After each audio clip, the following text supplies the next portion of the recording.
God bless Doug Poppa, an honest cop. See, we did it, Doug. You don't come out, you don't buck the system. No matter what the reason is, you just can basically keep your mouth shut. The high price one cop is paying for telling the truth.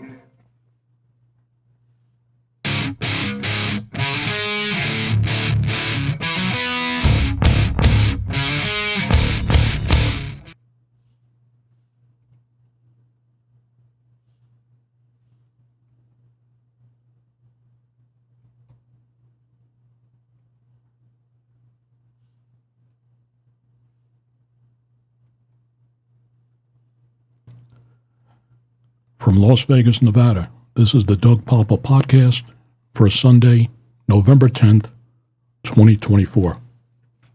The topic of today's discussion, Vegas Police Union says toxic leadership played a role in and enabled Las Vegas Strip false arrest.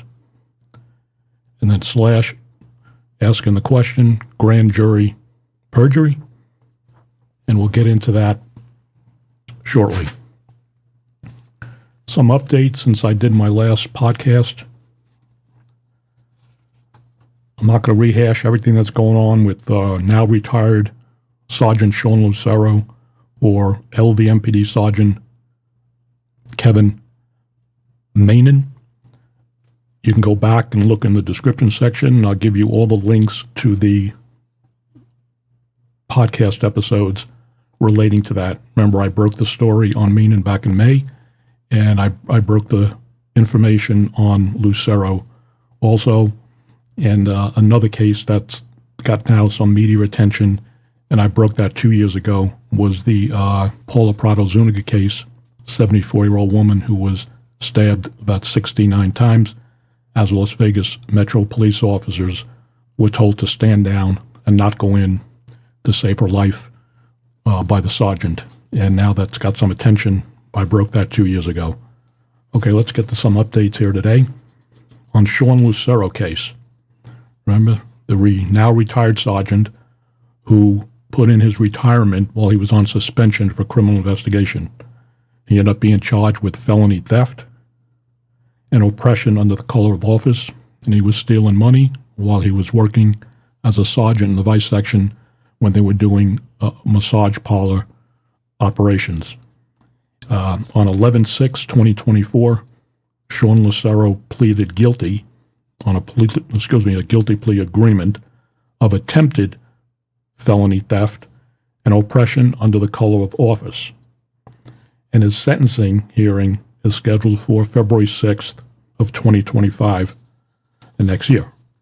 And people are going to ask, well, they had him on video depositing the money, and why did they give him a plea of attempted theft? It's still a felony. He's still going to be a convicted felon.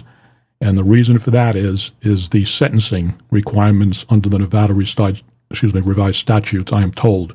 So it's lesser sentencing they can go if he's going to spend any time in jail and or prison if it's an attempt. And that's where he pleaded to attempt, but he still pleaded to the felony theft attempt. Talk is within Metro, he's not going to spend any time in jail. And jail would mean he would be incarcerated into the Clark County Detention Center. And if you go to prison, you're in the Nevada Department of Corrections. But the talk is among the police officers that they don't think district attorney is going to give him any jail time. And that's why they gave him the attempt plea. My take on this, you all know, he's a crooked cop. He was a criminal wearing a badge. He went to work every day thinking, how am I going to steal money when I go to work? So he was a criminal with a badge. He needs to go to jail. He needs to be behind bars for some length of time. That's my opinion. Whether that happens, we'll have to see next year. An update on LVMPD Sergeant Kevin Manin. The jury trial set for March of next year, March 2025, and he's facing, as you all know, the 13 counts. He's got 9 counts of oppression under the color of office, which are gross misdemeanors. He's got 1 count of oppression with the use of force. That's a felony. He's facing 2 counts of subornation of perjury, which are felonies, and 1 count of battery on a protected person, which was the police officer that he battered, and that's a gross misdemeanor. And his trial on those charges are coming up March of next year, 2025.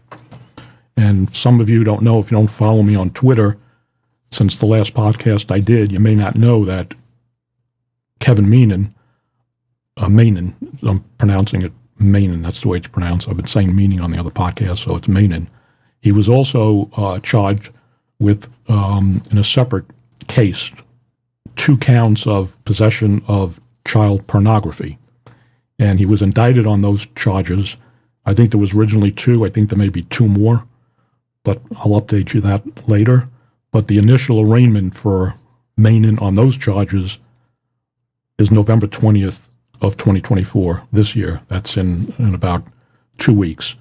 And like I said, it's 2 counts right now of possession of child pornography, which is on a whole nother level. It's bad enough with these false arrest charges.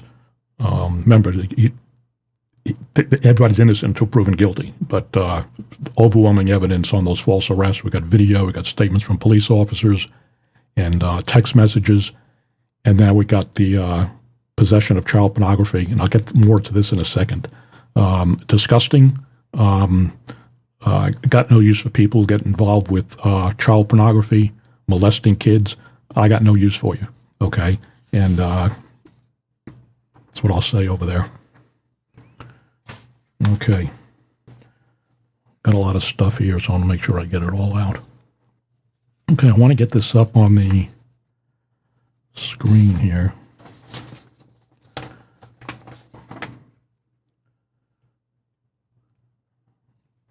Okay. I posted this on my X account. For the audio podcast people, that's why I read this stuff, because they can't see what's going across. Remember, the audio podcasts of the Doug Poppa podcast are available free on iHeartRadio and Spotify. So I posted this on November 4th on my X account, and I'm going to read some stuff here. This relates to the porn charges, child porn on Meenan. And it's from the arrest report. The facts of this case are set forth in the declaration of warrant, attached here too as Exhibit 2. On August 30th, 2024, during a search warrant executed upon defendant's residence in connection with defendant's first criminal case, which deals with the series of oppression under the color of office and perjury charges, LVMPD seized a series of electronic devices from his home, including 5 laptops. During an initial review of the 2 laptops seized, specifically a black MacBook Pro computer bearing serial number blah, blah, blah, and a silver MacBook Air computer bearing serial number blah, blah, blah, LVMPD located images of possible child sexual abusive material, shortened CSAM. A piggyback warrant was acquired for the devices, and Internet Crimes Against Children detectives began a search through these computers for possible CSAM material.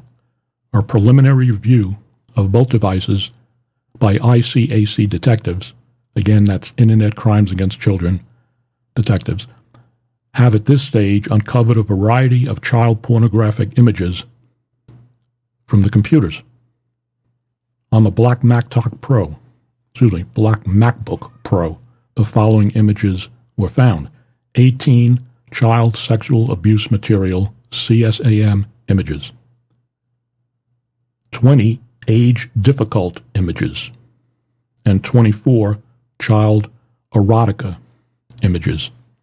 On the silver MacBook Air, the following images were found: 20 child sexual abuse material images, 27 age difficult images, and that means that they can't determine whether the age of the depiction of the females in those photographs, whether they're actually minors or what, but they're working on that. And then 86 child erotic images. Now, some of this stuff I'm going to read here is pretty damn disgusting, but I'm going to read it because it's in the court record. The vast array of images of defendant Menin's computers are as extensive as they are disturbing. The images include a young female girl being vaginally penetrated with a penis.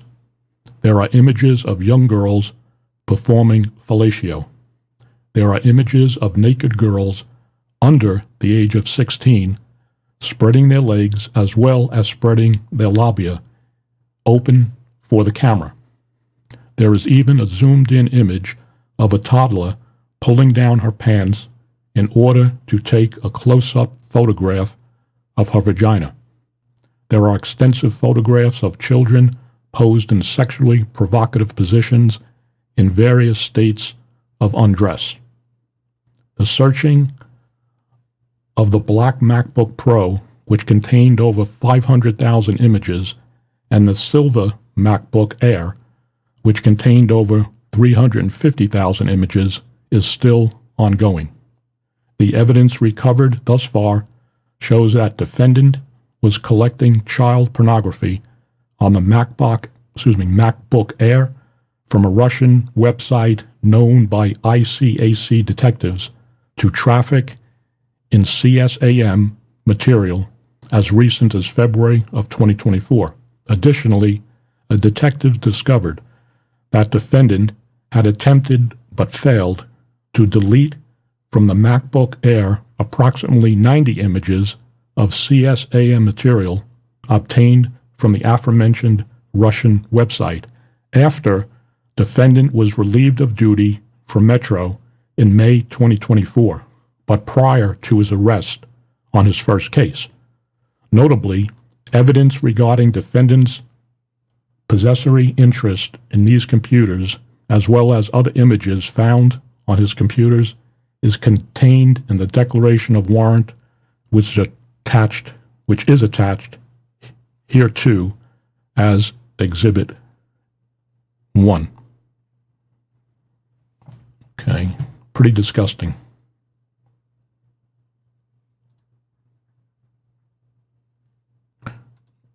Back on the screen here. Okay. That makes me sick to my freaking stomach, and that's all I'm going to say. Now, I want to get this up on the screen for you. And this was posted also on my X.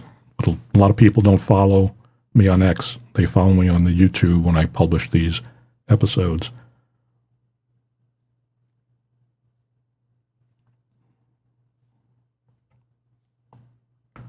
On the screen there. Okay.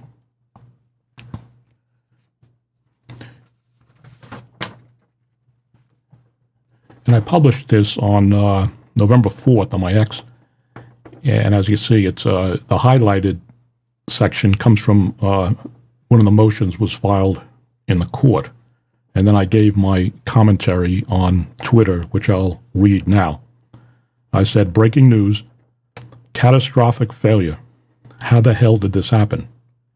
Isn't all Metro-issued equipment taken when an officer is placed on suspension?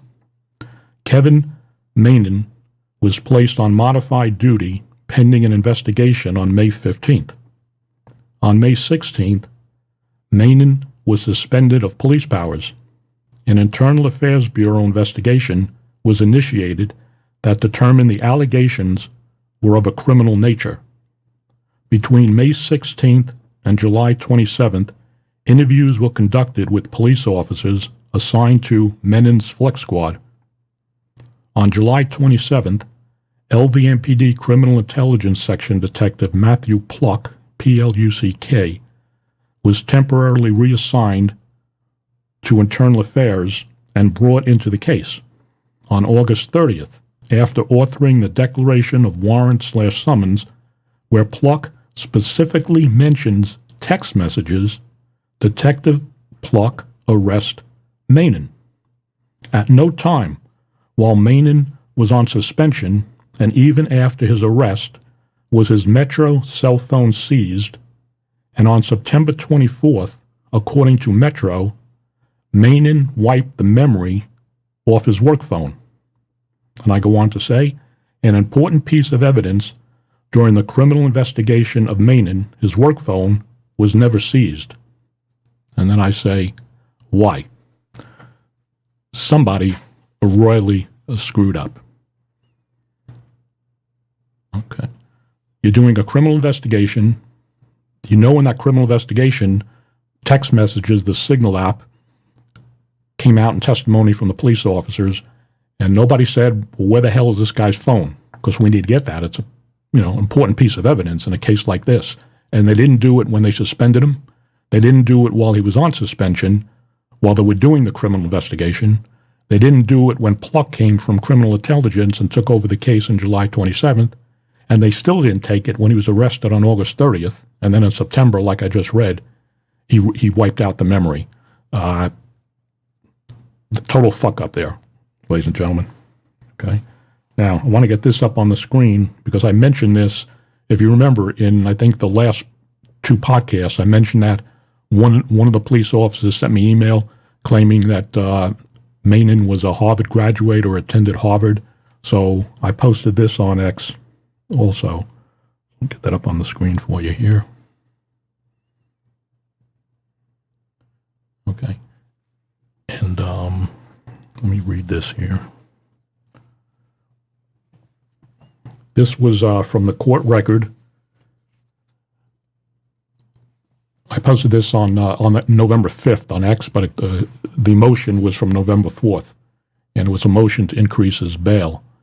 And then I said in there on my side, it said, Sergeant Menin, and this is from the state's motion to the court, the Sergeant Menin repeatedly lied to the court in a character letter, quote, this untalented Mr. Ripley shtick that he has put on for the court, officers at LVMPD, and others is exactly that, a con. A defendant has now lied directly to this court, and that's from the state prosecutor in the court when they were trying to get his bail increased, so they wanted to get the bail revoked, but eventually the bail was increased. And you could see that they sent a letter to Harvard, and it says, investigators reached out to Harvard University to clarify whether the document is in fact from the institution, a document they found on his computer, which was the transcript of his alleged Harvard, when he went to Harvard, okay? So they contacted Harvard, and then it goes on in the motion to say the state received the following reply from the Office of Legal Counsel at Harvard today. We found no records to indicate that Mr. Manin was admitted to Harvard College or the Harvard Medical School. At various times in 2009, 2010, 2011, and 2012, Mr. Manin enrolled in courses at the Harvard Extension School and subsequently dropped or withdrew from each course in which he enrolled, as best our records show. And then it goes on to say, additionally, the transcript you provided appears to be fraudulent for a variety of reasons. And then you can see the bottom, that's part what I just read, what the prosecutor called him in court, basically a liar and a con man, okay? So we got that out for you. Okay, now, ladies and gentlemen, you all know about the charges on the strip. I did 4 or 5 podcasts on them, the false arrest with the cops. And before I get into this thing, listen, there's a duty to intervene when you're a police officer and you see another police officer or you're being given an illegal order to violate somebody's rights and or false arrest or violating policy. And some officers did eventually go to the Las Vegas Police Protective Association. That's the union that represents the rank and file police officers. You'll hear more about that in a second. But remember, almost 10 people were arrested falsely on manufactured probable cause or reasonable belief because of Sergeant Manin's actions and the actions of his officers on his flex squad. And it should have been stopped immediately on the first one. This shouldn't have gone on for weeks. And it's great and admirable that some of these cops end up calling the union, but they still participated and on all the stuff, and I talked about it in the other podcast. So that's freaking disturbing, and you'll see maybe why they didn't want to go to their lieutenant or captain, or they were afraid to say anything about Sergeant Manin, whatever the hell his freaking name is. Okay? Now, on Friday, this past Friday, I acquired, which was recently published, the LVPPA, which is, like I said, the police union. They have a magazine called Vegas Beat magazine, and the latest edition came out recently for November/December 2024. And one of the people on the executive board of the union, his name is Daniel Coyne. He's the treasurer. And let me get this up on the screen for you, and I'm going to read it, because what this officer says is freaking disturbing. And then after that, I'll read some stuff from court testimony. But let me get this first here on the screen for you.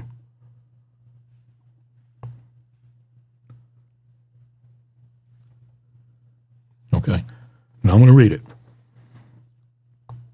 October 30th, 2024, titled The Toxic Leaders Within Our Ranks, by Daniel Coyne, Treasurer of the Union.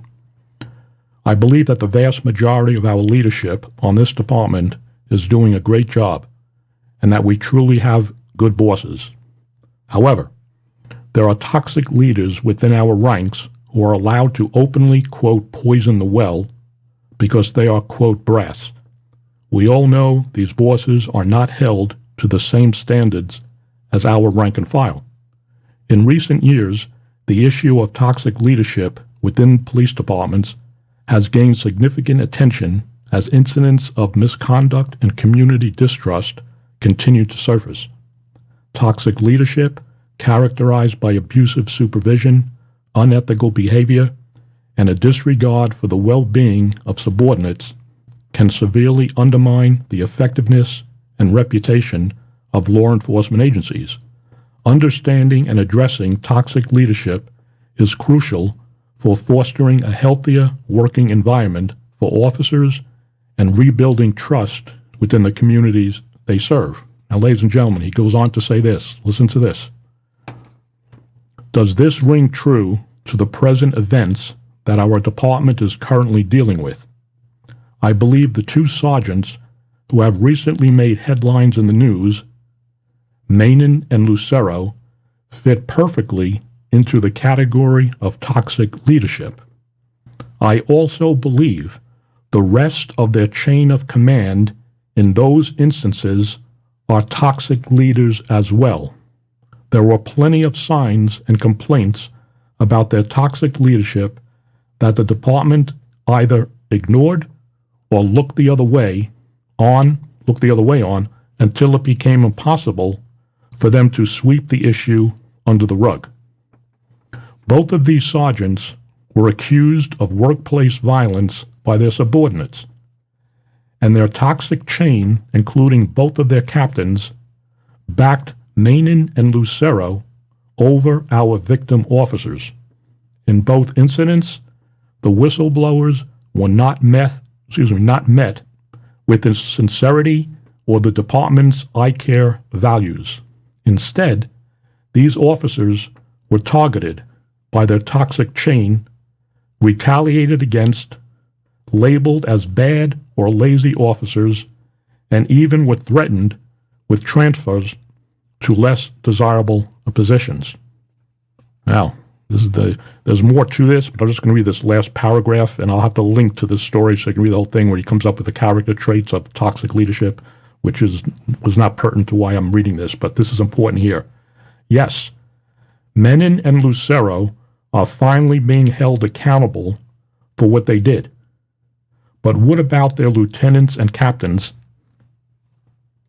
who also played a role and enabled them? Will they be held accountable as well? Past practices have shown that they will not. And that's why I believe instances like this are occurring and will continue to occur until the department gets serious about addressing its toxic leaders. So this is the union representative on the executive board saying, now I'm referring to the Menin case here, that the lieutenant and the captain played a role in and enabled them in the false arrest that occurred on the Strip with Sergeant Kevin Meenan's flex team.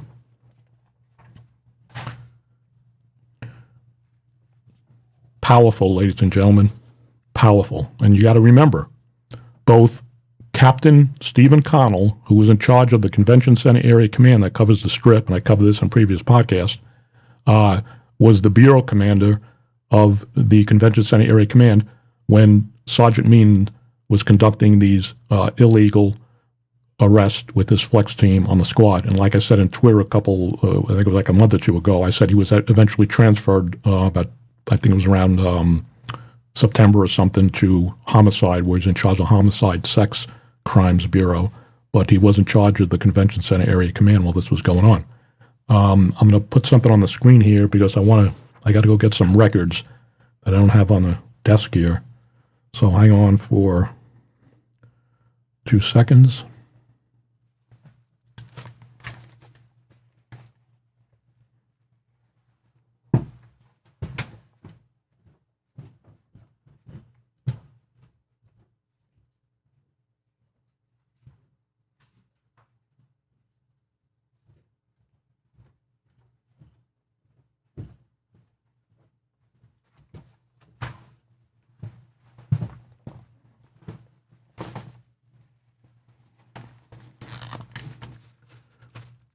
Okay, we're back. Well, I said at the last podcast, I read all 400 or 500 pages of the grand jury testimony relating to the false arrest. Remember, cops were subpoenaed and testified, as was Captain Connell and Lieutenant Travis McMurtry, who was Sergeant Meenan's lieutenant. Both Captain Connell and McMurtry testified at the grand jury that they were unaware of what Meenan was doing until after they found out from Internal Affairs and after he was arrested. They didn't know anything about this, which the article from Officer Coyne from the Union, as far as I'm concerned, contradicts the grand jury testimony. So I said the other day that I was looking at some of the testimony. That's Travis McMurtry, the lieutenant. And I found some stuff that kind of bothered me.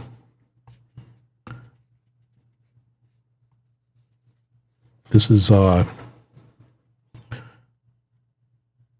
we'll get to that one later. This is Captain Connell's, like I said, there's pages, 40, 50 pages of each of the testimony, but I'm just reading some things here from, because I said he didn't know anything about this. And this is the prosecutor asking him a question. He says, "Let me ask you about this. At any point in time, did you authorize Kevin Meenan to perform any undercover operations?" Connell answers no. A prosecutor, "Did he ever approach you about wanting to engage in any undercover operations?" Connell replies, "No." Remember, they're under oath during the grand jury testimony. A question, "Did you ever instruct him that it would be appropriate for him to batter anyone in order to generate either reasonable suspicion or probable cause to arrest anyone?" Connell says no. Question, "Did you ever approve in him attempting to engage in criminal or fraudulent conduct in order to generate reasonable suspicion or probable cause to arrest someone or detain someone?" Connell answers no. Question, "And did you ever give him authorization for his fellow officers to place him in handcuffs and or detain him?" Connell replies no. These are just excerpts, just a few here I'm reading. Now a juror asks Captain Connell this question, and this is important here based on what Officer Coyne said in his article. This is by a juror. Remember, because the grand jury, after the prosecutor puts on his case, the jurors can ask questions of the people who are testifying. I've testified in many grand juries over the years when I was a cop. Anyway, this is by a juror. Question, "Captain, you stated there were times there were 3 incidents that was calls for disciplinary action. So did the lieutenant or yourself ever do any disciplinary action against this sergeant? Connell replies to the juror, no, we never knew about these until after the whole series of them, and then they were all brought to somebody's attention all at once. We never knew of these as they were going on at all. That is an admission under oath by Captain Connell, solidifies he knew nothing about Mainon's illegal tactics and operations that led to the false arrest. I think there's about 10 people over a period of several weeks. So pretty explicit when he said that. He didn't know anything about it. And then a juror asks him a question here. He says, okay, another question. How much time went by that you were made aware of these incidents? And Connell replies, again, I didn't know until they told me to relieve him of duty. And I didn't know the details of this case from our department until yesterday. So, second time from a juror. He knew nothing about what Menon was doing, and he said that under oath to the grand jury. Now, I want to read some testimony from Travis McMurtry at the grand jury. And this is just the first page. It says, how long were you employed with the Metropolitan Police Department? And with your position, he says, I'm a lieutenant. How long you been a lieutenant? He replies, since February of this year. What are you currently assigned as a lieutenant with the Metro Convention Center Area Command? And question, does the Convention Center Area Command cover the geographic region in Las Vegas that covers the Las Vegas Strip? And he says, yes.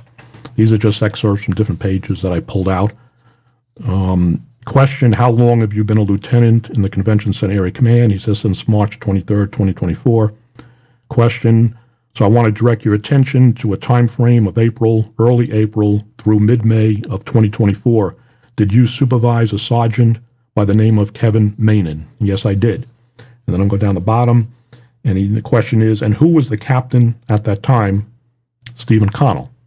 Okay, now let me interject something here. Police sources who spoke to me, and I'll have more on this in another podcast, told me that years ago, when Captain Connell was then a sergeant on the tourist crimes, one of the tourist crimes units on a squad, then Detective Travis McMurtry worked for him. This is around circa 2010, 2011, somewhere around that time, what they're telling me. So I'm just throwing that in there. So McMurtry worked for Connell when he was a sergeant years ago in tourist safety. And there's a reason why I'm saying that I'll talk about on another podcast. I don't want this podcast to go too long. But anyway, let's get back to his testimony. Question, how long was Sergeant Mainon's tenure at CC-18, which is the flex squad, as a sergeant? And McMurtry answers, I believe he was a patrol sergeant before, but I believe he was a flex sergeant under me for 4 or 5 weeks. Question, 4 or 5 weeks? Answer, yes. Question, how did Sergeant Mainon's short tenure of CC-18 end? Answer, he was relieved of duty. Question, and is it your understanding that he was relieved of duty due to certain actions that he was taking as a police sergeant? McMurtry responds, yes. Question, were you aware of any of these problematic actions that he was engaged in at any time that he was under your supervision? No. So again, direct question.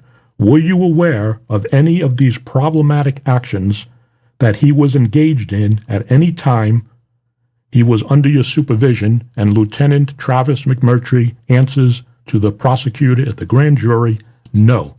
Okay? This is contradictory to what Coyne's saying in his article. He's saying, whatever information the union has, that he's saying that the lieutenant and the captain played a role in and enabled Sergeant Mainon's action. Okay? If that is indeed true, and they have evidence to back that up, then it would indicate that Captain Connell, this is my opinion, and Lieutenant Travis McMurtry committed perjury at the grand jury. Now, you have to understand something, ladies and gentlemen.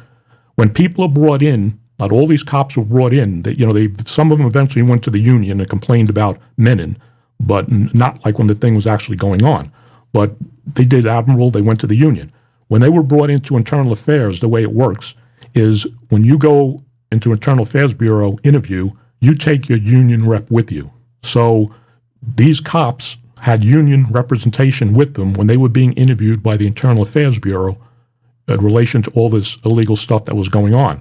So the union may have more information that the public does not have for an executive member of that union to make that statement in that article that the lieutenant and captain enabled and played a role in the illegal false arrest on the Las Vegas Strip that Sergeant Kevin Menon is charged with. A couple of more things I want to read here. This is from McMurtry's testimony. Question: at any time during Sergeant Menon's tenure, did you authorize him to batter any citizens in the Strip? McMurtry answers no. Question: did you authorize him to batter any officers on the Strip? Answer: no.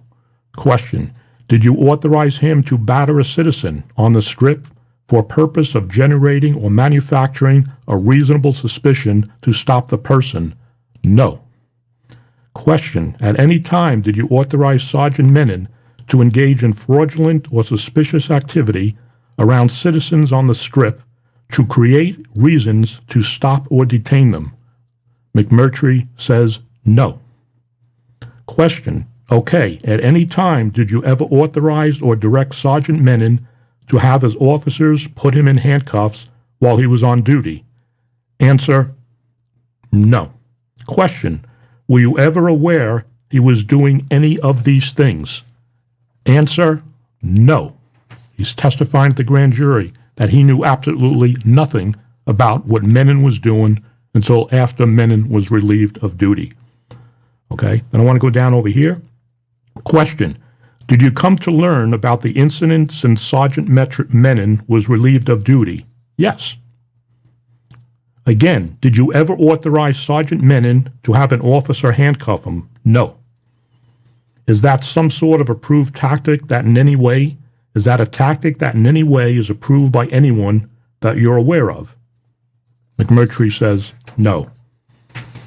Now, this is I found something in this. I'll tell you why it bothers me here. Okay, I'm going to read this. Question: directing your attention to May 10th. This was an issue at the Cromwell. That's a hotel casino, ladies and gentlemen, if you're not familiar with the Las Vegas, where individuals by the names of Ahmad Collins and Gregory Brown were detained after Sergeant Menon attempted to hand what he purported to be fraudulent bills to them. Were you aware of this incident? Answer: I was working that day. Question: okay, were you working with CC-18, that was the flex team, that day? Answer: yes. And what was your role with CC-18 as they were doing this operation? Answer: I was in plain clothes with Sergeant Menon and I believe 2 other officers. And there's a bunch of more stuff going on here, but this is what I want to get to here. Okay, now we're on page 85. Question: if a stop is being affected, meaning these flex team stops, what is your position at that point in time as a plainclothes lieutenant working with the flex team? Answer: I mean, once I saw that the stop was being made, typically, like I said, I would start looking for the next stop. Question: and what did you specifically see Sergeant Menon do when you saw the stop being made? Answer: I didn't see Sergeant Menon approach the subjects. I just saw officers walking towards where they were at. I just want to throw something in here, though. If you're a lieutenant supervising this flex squad, and the flex squad goes to make the stop or an arrest, and then he says he went on to another location getting ready for another stop, I mean, wouldn't you as lieutenant want to make sure that everything's code 4 before you moved on to another location? That's just, I'm throwing there, that's my opinion. Let's get back to the testimony. Question: and approximately how far away, ladies and gentlemen, listen to this, and approximately how far away were you when you observed those things happening? Answer: 3/4 of the casino back, so maybe, like I'm just guessing, 500 yards maybe. Ladies and gentlemen, 500 yards is what, 150 feet?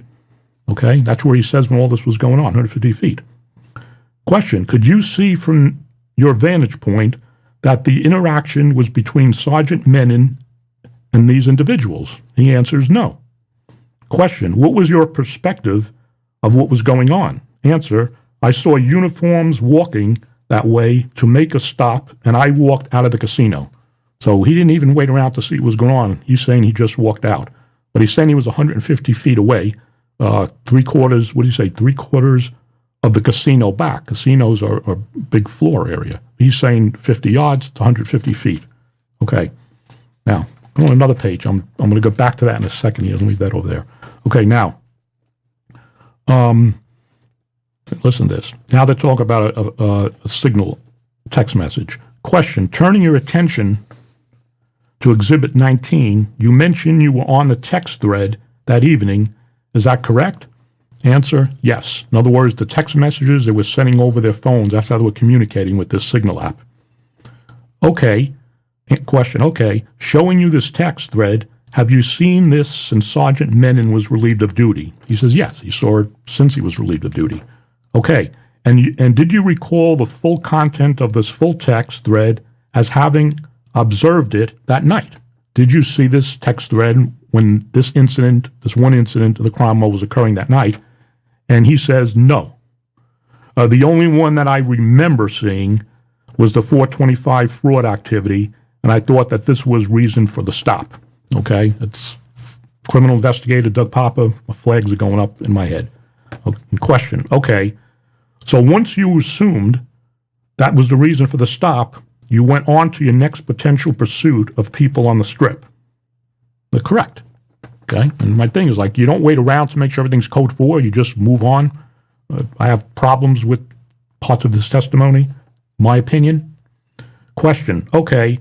So were you aware that Sergeant Menon was ordering his officers to detain them, meaning the people that they stopped, simply because he was walking up to them and handing them what appeared to be fraudulent money? Remember, this went on with Menon handling the fraudulent money, and that would be the reason for the cops to stop the guys, being that Menon was acting like a citizen. All these stops were bullshit. Okay, and the cops that were there allowed this to go on. Okay, and his answer was no on that question. Okay. Question, did you become aware that there was a citizen, listen to this, ladies and gentlemen, this is what I picked out, one of the things I picked out that bothers me. Question, did you become aware that there was a citizen contact after that? Yes. So that night he's aware of a citizen contact. I'll explain what that is in a minute. Question, with the individuals that were detained in this case? Yes. Remember, those guys wanted to see a supervisor because they felt they were being set up. And then question, okay, and what was your understanding of what happened there? Answer, well, when I left to go make the next stop, typically within 10 to 15 minutes, the plainclothes officers from that previous stop would join me if I hadn't already called out another stop. This didn't happen, so I called him, meaning Menon, called him on the phone, and asked what was going on. He said that the citizens were complaining about a use of force issue, and he was going to document a citizen contact. Okay, ladies and gentlemen, this freaking bothers me because McMurtry, the lieutenant, didn't go there to find out what's going on. Remember, those citizens, if you looked at the stuff that I have on Twitter, they wanted to talk to a supervisor because they were upset about the supervisor they're actually making the complaint against was Menon, who they didn't know was a cop, and he actually went up and put his jacket on and said, hi, I'm Sergeant Menon, and they didn't recognize him, and he handled the complaint. But a lieutenant is made aware that his sergeant is telling him that the people on the stop want to make a citizen complaint, complaint. And McMurtry does nothing. He just doesn't go there. Wouldn't you, as the lieutenant, want to go there to find out what the hell's going on? So there's nothing in this testimony where he was there. He said he found out about later on, and it goes to internal affairs and blah, blah, blah. I don't understand this. This is problematic for me. He's a lieutenant on scene working that night. He's on these flex messages. He's with his phones and everything going on, and he's wondering why something happens. So he calls Menon up. Menon says, well, they want to make a complaint on use of force. And he doesn't respond there. There's no testimony that he did in here. Very, very problematic. Okay. Now, one more thing. There's the last page on this one. Question. This is to Travis McMurtry from the prosecutor. Turning your attention to Exhibit 19, where you mentioned you were on the text thread that evening. Is that correct? He says, yes. He says, showing you the text thread. Have you seen this text since Menon was leave of duty? Okay, we already read that one. And he's saying no. So he's saying he didn't see some of these text messages that were going on his phone when they were all talking about how they were going to manufacture PC, and there's text messages in the grand jury testimony about that. And he's saying he didn't see any of this stuff. Problematic, okay, to me. Now, okay, remember he said he was 150 yards on that stop. He didn't see nothing, which is 150 feet, 3 feet in a yard, 50 yards, 150, it's 150 feet. And he says, I'm guessing 50 yards. Okay, this is testimony, and we're almost done with this because we're coming up to 46 minutes here. This is testimony from Officer Roland, R-A-W-L-A-N, Behunin, B-E-H-U-N-I-N, he also testified on October 8th. All these testimonies that I read just now occurred at the October 8th grand jury. So Officer Behunin, it's 40 pages of testimony, but here's what I found interesting. After the prosecutor completes his case, the jurors ask questions. So the juror asks Officer Behunin this question: why go to the union instead of the captain or the lieutenant or the captain? Because he had testified that he ended up going to the union after all these stops were going on, what he saw, because he felt, he knew they were illegal and stuff like that. So the juror asks him, by a juror question, why go to the union instead of the lieutenant or captain? Answer: I was, particularly with this incident, the Cromwell incident, that's what he's talking about here. I really took a lot of issue with it. My lieutenant was maybe 20 feet away while all of this was going on, and I figured there's no way that he doesn't know about it. And so I felt that he had to know about it and that he was okay with it. So he's saying now that the lieutenant was 20 feet away. The lieutenant's saying he's 50 yards, 100 feet away. Conflicting testimony. This needs to be explored by somebody other than me, okay? But then the prosecutor, Mr. Ports, interjects and says to the grand jury, and so I'll just instruct the grand jurors that the witness can't speculate as to what the lieutenant did or did not know, so you can't consider that other than the fact that he's explaining why he went to the union. Any other questions? Seeing no other questions, that's witness is excused. I got a problem with this, ladies and gentlemen, because you had a police officer who was asked a specific question, why didn't you go to the lieutenant or the captain? And then he says, because, well, on this incident, the lieutenant was 20 feet away, and I figured he had to know what was going on because he was 20 feet away. That's his opinion, okay? 20 feet away, lieutenant testified 50 yards, which is 150 feet, okay? But what I don't understand is, why didn't the prosecutor, once he answered that question, go further and say, can you explain again where this lieutenant was standing? Because the same prosecutor heard the testimony earlier from Lieutenant Travis McMurtry. Whether he forgot about it, who knows? But he should have said, explain where the lieutenant was when you say 20 feet, exactly where he was. 20 feet away, ladies and gentlemen, if there's an incident going down, you're right on top of the incident, okay? I got a problem with that. So what we have here, ladies and gentlemen, is a firestorm, an inferno. We have the police union, executive board member, Daniel Coyne, saying in that article that the captain and the lieutenant not only enabled, but they played a role in the misconduct and the false arrest on the Strip, and also with whatever he's talking about that went on with Lucero. Okay, but I'm talking about Menon here. So we have a problem here. And ladies and gentlemen, I said this before. Okay, the Department of Justice now needs to get in on this, because if supervision perjured themselves, and we don't know if they did, but based on everything, that's what it's looking like right now at a grand jury. Be honest with you, I don't trust the Clark County District Attorney's Office or the police department to go after the captain or lieutenant. The Department of Justice needs to get on this, not only because of this, but because of these civil rights violations, these federal civil rights violations on 9-10 people that were all involved in these false arrests, citizens that were arrested, and it's problematic. This thing, when I said in a podcast back, that when I was receiving this information back in May, before I broke the story on May 27th, but I didn't believe it. I didn't really start working on it right away because it sounded too far-fetched. I said that in my podcast, like something that would happen back in the 60s and 70s. But apparently, it turned out to be true and a lot more. And then I published the article on my story on May 27th. But we have a problem here, ladies and gentlemen.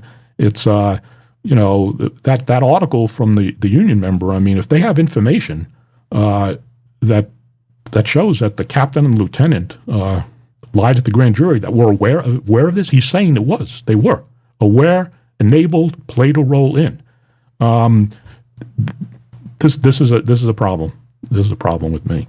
So, ladies and gentlemen, 51 minutes here. I mean, I can go on for hours with these podcasts, but I don't want to drag this thing out.